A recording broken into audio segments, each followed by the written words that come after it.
Alors, le prochain exposé nous vient du Maroc, c'est le professeur Mohamed El Amin Bouaf, sur la prise en charge du complexe exotrophie épispadia et variante. C'est une expérience intéressante puisque la série est assez conséquente. Donc, on a le plaisir de l'accueillir et de l'écouter. Bonjour, vous m'entendez? Oui, on vous entend. Oui. Alors, bonjour, c'est avec un immense plaisir que je vais essayer d'amener ma petite pierre à l'édifice et contribuer à ce formidable séminaire, colloque. C'est une expérience d'un service de chirurgie pédiatrique du CH Centre Hospitalier Messina de l'hôpital de l'Enfant de Rabat. Et le but de cette présentation, c'était juste de mettre l'accent sur l'approche multidisciplinaire de la prise en charge de cette pathologie rare, mais ô combien complexe, qu'est l'extrophie vésicale et ses variantes. Alors, le complexe extrophie vésicale épispadias, donc on peut l'avoir en plus grand, non? C'est un complexe malformatif des voies urogénitales qui présente un spectre très large qui peut s'étendre de l'épispadias, qui est la forme mineure et gentille, plus ou moins gentille de cette malformation, jusqu'à l'extrophie vésicale classique, reconnue par beaucoup de chirurgiens pédiatres, dont l'incidence est de 1 cas pour 30 000 naissances, et en passant par la forme très sévère, qui est l'extrophie du cloaque, qui peut s'inscrire dans ce qu'on appelle le complexe omphalocèle extrophie, imperforation anale et malformation vertébrale, qui est une malformation très sévère et dont on verra quelques photos. Alors, selon la sévérité de la malformation, on peut avoir une malformation uniquement génitale, mais celle-ci peut s'étendre au système musculo-squelettique, c'est-à-dire la partie hypogastrique de l'enfant, le bassin, le périnée, la paroi abdominale également peut être concernée, les organes génitaux, et dans les formes majeures d'extrophie cloacale, le rachis et l'anus peuvent être concernés.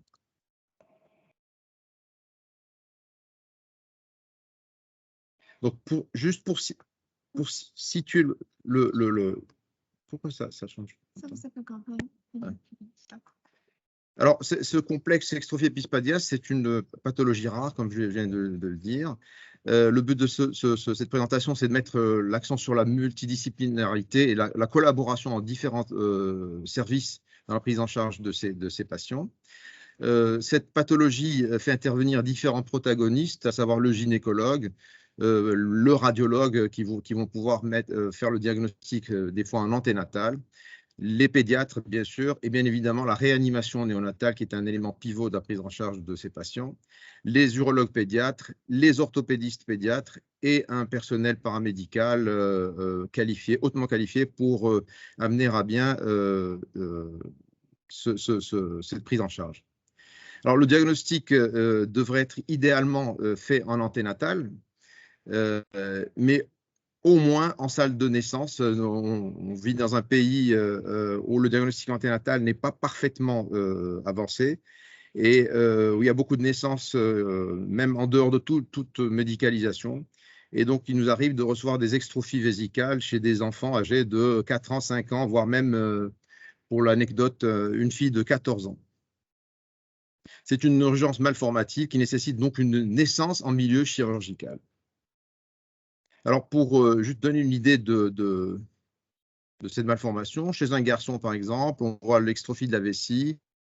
Donc, on voit bien que c'est une verge qui est courte, trapue, qui est fendue de type épispadias. Et chez la fille, on voit bien la même malformation avec une vessie qui est extrophiée, avec une bipartition clitoridienne et des grandes lèvres, avec une antéposition anale. Donc, ça, c'est pour les malformations, ce qu'on appelle le EVC, l'extrophie vésicale classique, dite classique ou isolée. Mais les formes les plus méchantes sont représentées par ces malformations de type extrophie du cloaque, où la sévérité est plus importante, avec une omphalocèle, avec une bipartition d'une vessie, 2 hémivessies extrophiées, et avec du tube digestif qui est à l'extérieur, et une imperforation anale, souvent associée avec une agénésie colique. Et nous verrons dans la suite de la discussion l'importance de ce côlon dans le pronostic vital de ces patients. Alors, donc je disais, le diagnostic prénatal est primordial. Il se fait par la non-visualisation répétée de la vessie et il est possible dès l'échographie du premier trimestre, mais souvent n'est affirmé qu'au deuxième trimestre. Alors, les mesures de réanimation en salle de naissance, le patient doit passer de la salle de naissance au service de néonatologie ou de chirurgie pédiatrique. Lors de sa mise en condition, il faut limiter les manipulations, réduire les pertes hydriques et thermiques, toutes les mesures de sécurité de ce nouveau-né fragile, à savoir sac en polyéthylène, la position, les sondes thermiques d'aspiration, de perfusion périphérique, traiter, évaluer une éventuelle douleur et éviter toute incubation ou laisser la ventilation spontanée de préférence.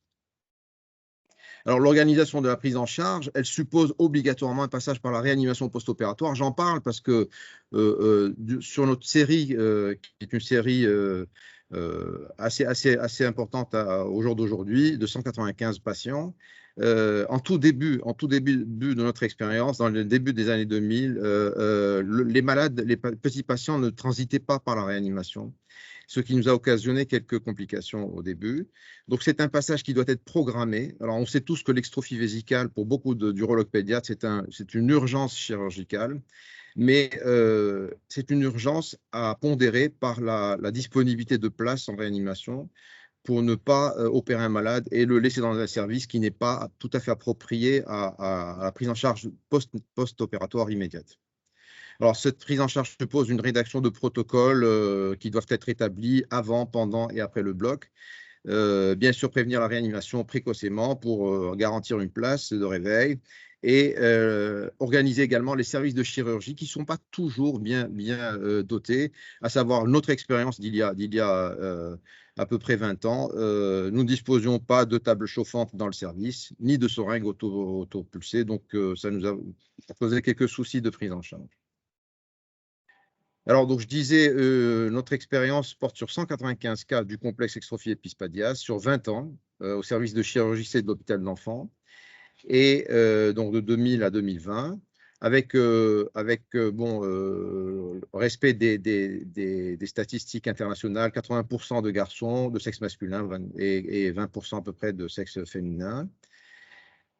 Alors, l'extrophie vésicale, dans sa prise en charge chirurgicale, va donc supposer très fréquemment, en fonction des auteurs, un temps orthopédique. Donc, la collaboration passe par des orthopédistes, chirurgiens pédiatres orthopédistes, qui nous donnaient en début de notre expérience un coup de main dans les ostéotomies pelviennes. Donc, on voit l'extrophie, la vessie qui est extrophiée, et le premier temps opératoire qui consiste à aller casser cet os iliaque pour essayer de refermer la ceinture pelvienne. Hein, on va aller faire une ostéotomie iliaque pour essayer d'amener le pubis, parce qu'il y a toujours un diastésis pubien qui peut être des fois très important, de l'ordre de 10 cm, voire 12 cm en fonction des patients. Mais pour fermer la paroi abdominale, il faut ramener les deux pubis sur la ligne médiane, hein, une réapproximation pubienne qui ne peut se faire qu'au prix d'une ostéotomie chez les enfants un peu plus âgés. Alors, chez les enfants, chez les nouveau-nés, du fait des hormones maternelles, de l'ocytocine, on peut amener, et quand le défect, le diastasis n'est pas très important, on peut fermer le pubis sans ostéotomie, et j'en parlerai tout à l'heure. Donc, les quelques différents temps opératoires, l'ostéotomie qui doit être correctement réalisée en respectant les nerfs neurocutanés pour ne pas entraîner d'anesthésie iliaque par la suite. L'ostéotomie, donc le ciseau à os qui va casser l'os, hein, donc, pour favoriser l'approximation pubienne. Et puis après, c'est le temps urologique qui va consister d'abord à vous voyez, on devine ici les mers hétéros qui ont été sondés chez un garçon, et le temps urologique va consister à aller disséquer cette plaque vésicale de ses attaches musculo-aponevrotiques et cutanées et essayer de reconstituer un réservoir. hein. On parle d'un état de plaque vésicale, un état de réservoir qui va pouvoir se remplir d'urine et potentiellement croître. Donc, la fin du temps urologique et orthopédique se termine toujours par une fixation du pubis, hein, qui peut se faire par du gros fil ou avec un fil d'acier. Certaines équipes utilisent un matériel d'ostéosynthèse externe.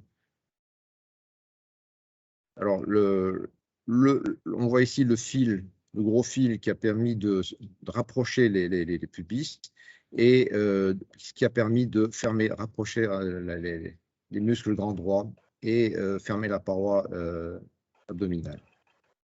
Le jour ou en hospitalisation. Par contre, il a été défini que… Qu'est-ce qui se passe? Donc, certaines équipes proposent aussi un matériel d'ostéosynthèse externe. Nous avons eu, il y a une vingtaine d'années, une mauvaise expérience avec une ostéosynthèse externe, avec une ostéite sur les fiches introduites dans l'os iliaque d'un enfant. Et depuis, nous ne sommes plus très convaincus de l'importance de ce dispositif dans la réussite de la fermeture de la plaque vésicale. Donc, depuis plus de 16 années, nous n'utilisons plus d'ostéosynthèse externe. C'était juste pour décrire l'attitude de certaines équipes. Donc, à la fin de l'intervention, le malade est réveillé en salle de réveil du bloc opératoire. Ensuite, il est acheminé au service de réanimation néonatale, où on va lui prodiguer tous les soins, notamment l'antibiothérapie, l'analgésie, qui est fondamentale dans la prise en charge de l'extrophie vésicale et de ses variantes, et qui peut changer le pronostic de façon dramatique, c'est-à-dire qu'un enfant qui a mal peut lâcher, peut aboutir à un lâchage complet de sa plastie vésicale. Donc, le patient séjourne 24 à 48 heures en réanimation, le temps de se stabiliser, puis il est acheminé au service de chirurgie pédiatrique. Et je le disais tout à l'heure, nous avons eu, de par le passé, une mauvaise expérience avec 2 patients. Nous ne disposions pas de table chauffante et nous avons eu des complications chez 2 de nos enfants. Alors, pour notre expérience, l'âge de consultation, globalement, était de 80, la grande majorité arrivée en période néonatale, entre l'âge d'1 jour et 3 mois. L'âge moyen était de 1 mois. 6% seulement sont arrivés à un âge tardif, et je l'ai déjà évoqué tout à l'heure, une fille de 14 ans qui était pubère et qui est venue se faire opérer à l'âge de 14 ans pour une extrophie vésicale jamais opérée. Alors, l'âge de fermeture moyen de la plaque vésicale est de 3 mois. Et sur ce graphique, nous voyons que quasiment 50% des patients, seulement 50% des patients sont opérés avant l'âge de 1 mois. Donc, on peut faire mieux, on peut améliorer ces statistiques en essayant d'opérer tous nos patients dans les 48 premières heures, mais ça suppose une organisation qui soit un peu plus rodée. Alors, 100% de nos patients ont bénéficié d'une fermeture vésicale simple avec un rapprochement pubien, donc avec du gros fil ou du fil métallique. L'ostéotomie de Salter n'a concerné que 27 patients, et une ostéotomie pubienne antérieure, c'est-à-dire uniquement au niveau de la partie très antérieure de l'os iliaque, a concerné 8 patients. C'était surtout des patients âgés de plus de 2 ans et chez qui on évitait de faire cette ostéotomie, qui a montré dans la littérature mondiale une absence de différence significative en matière de réussite du geste chirurgical. Dans le cadre d'une extrophie cloacale, nous avons fait une ostéotomie pubienne dans 2 cas, et nous préférons la laisser aux extrophies classiques chez les enfants âgés. Donc, 160 patients ont été pris en charge, ont été opérés sans aucune ostéotomie. Alors, je le disais, elle a été faite systématiquement au tout début de notre expérience, en collaboration avec les orthopédistes. Puis finalement, nous sommes tous riches d'une expérience de chirurgie pédiatrique générale. Donc, on s'y est mis et nous réalisons nous-mêmes les ostéotomies simples chez les enfants en bas âge. Et nous faisons appel à nos collaborateurs, nos collègues orthopédistes chez les grands enfants de plus de 8 ans pour des ostéotomies faites par des gens qui sont plus habitués à cette technique. Alors, l'ostéotomie iliaque antérieure est la plus utilisée, a été la plus utilisée dans notre série. Et donc, elle est maintenant réservée aux enfants de plus de 2 ans et pas chez les enfants, pas systématiquement en tout cas. Donc, l'autre malformation qui est celle de l'extrophie cloacale, on voit très bien l'intervention, on voit l'iléon qui est prolabé à l'extérieur et le bout de sécom. Hein, c'est des enfants qui ne présentent en général pas de côlon, ce qui grève lourdement leur pronostic vital. On voit ici qu'une sécostomie, on a disséqué le sécom, qu'on a essayé de tubuliser en réservoir et nous avons effectué une colostomie à partir d'un petit moignon colique de moins d'1 centimètre. Et cette diapo montre la difficulté de fermeture de la paroi abdominale. On voit très bien l'importance du défect pariétal et même la paroi de l'omphalocèle a été gardée pour pouvoir fermer, sinon on n'a pas suffisamment de tissu pour fermer chez ces enfants-là.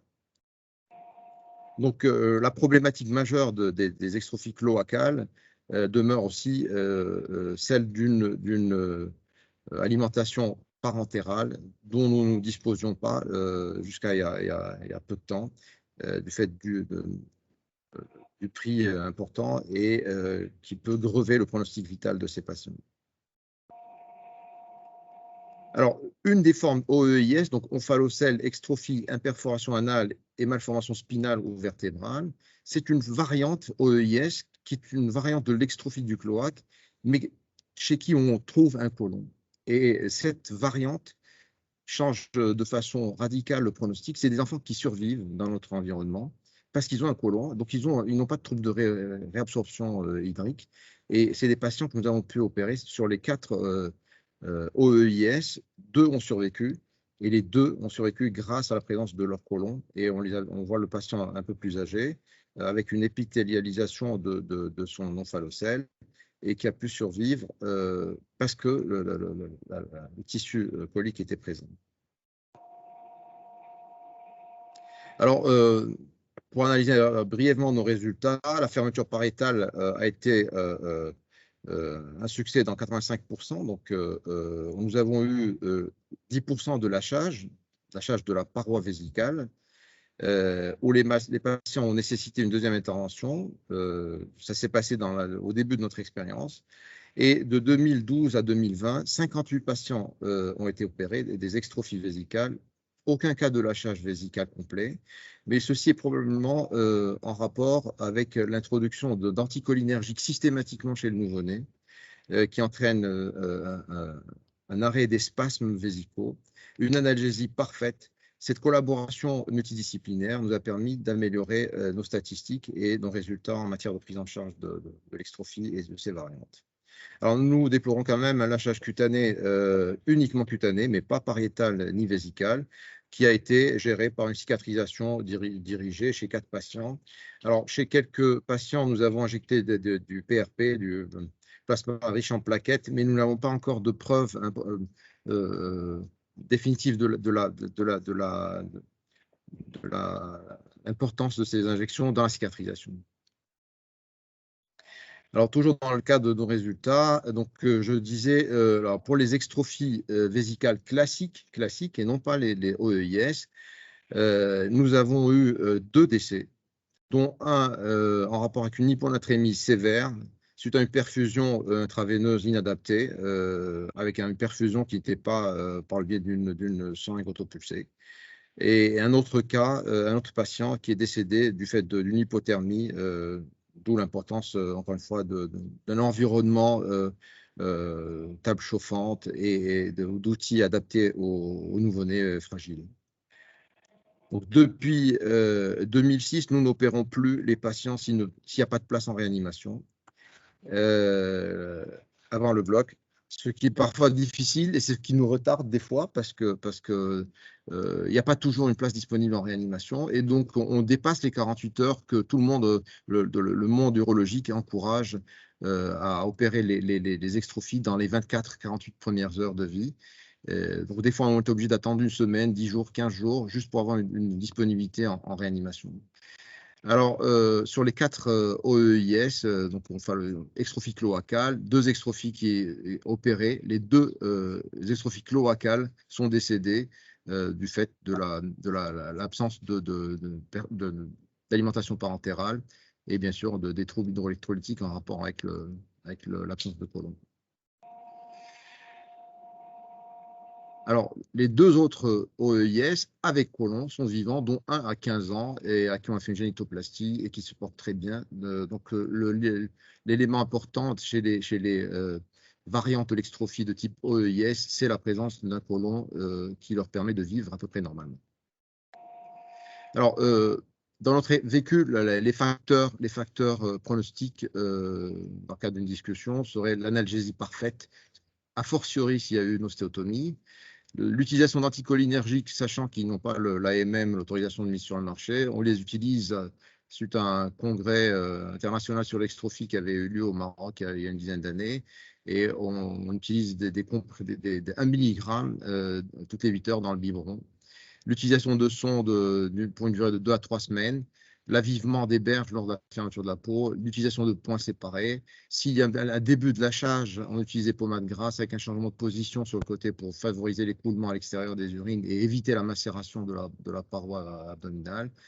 Les injections de PRP, on n'est pas sûr, mais on les utilise.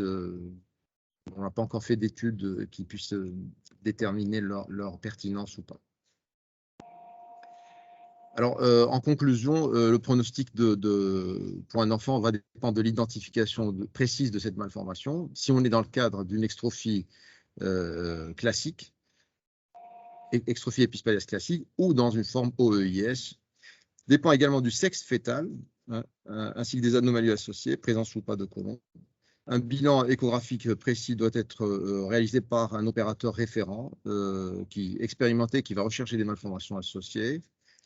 Et ces malformations ont d'importantes conséquences esthétiques, fonctionnelles, psychologiques. Ce n'est pas l'objet de cette présentation. Et je réitère une fois, j'insiste encore une fois sur la nécessité d'une prise en charge multidisciplinaire spécialisée. Le diagnostic anténatal est impérieux, mais permet une information éclairée de la famille si elle désire ou pas garder cette grossesse. Chez la fille, chez la poursuite de la grossesse dans le sexe féminin peut être envisagée, peut être logique. Dans le sexe masculin, elle est à discuter. Beaucoup d'enfants, beaucoup d'adolescents font des problèmes psychologiques majeurs du fait de la brièveté de leur verge. Alors, dans le cadre de l'OEIS et des extrophies cloacales, je laisse ça à la discussion. C'est des formes majeures, graves, qui mettent en péril le pronostic vital. Donc, je pense que beaucoup d'auteurs seraient d'accord pour une interruption de grossesse. Voilà, donc j'ai essayé de faire brièvement, de respecter le temps imparti. Je reste à votre disposition pour d'éventuelles questions ou une discussion. Alors là, on a un petit peu dépassé le temps imparti justement, donc on va être très bref sur les questions. C'est dommage parce que plusieurs on aurait aimé faire une discussion un peu plus riche. Merci en tout cas, c'était fort intéressant et surtout impressionnant par le nombre de cas rapportés qui ne correspondent pas forcément à nos centres pour plusieurs raisons. Vous avez un recrutement national ou vous avez d'autres centres qui gèrent aussi ce type de pathologie? Parce que 195 sur 20 ans, c'est quand même pas mal. Alors, c'est une excellente question. Vous êtes chirurgien pédiatre ou… Non, néonatologue. Ah, pardon? Néonatologue, d'accord. Alors, très bien.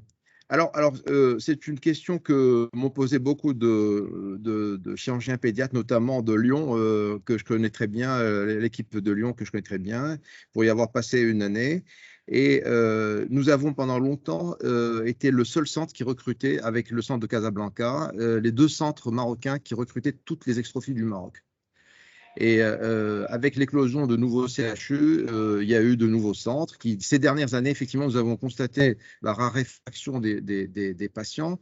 On en opérait 10 à 15 par année jusqu'en 2010 ou 2012. Et depuis 2012, on en opère 6 à 8 par an. Donc, effectivement, on avait un recrutement national pendant de longues années. Et ces dernières années, on en voit de moins en moins, ce qui est logique. Très bien. Oui, par comparaison, nous, sur un centre comme Lyon, enfin, les enfants qui passent par notre service de néonatologie, on doit en avoir un tous les 2 ans. Ouais. Du fait aussi du diagnostic antinatal et souvent des propositions d'interruption qui sont faites aux familles. Absolument, absolument. Bien, malheureusement, on ne peut pas continuer cette conversation qui aurait été très intéressante. Il faut qu'on passe au sujet suivant. On a dépassé largement le temps qui nous était imparti. Merci beaucoup, professeur Bouaf. Et puis, on va passer. Merci. Et c'est très. On est très honoré d'avoir le Maroc avec nous cette année.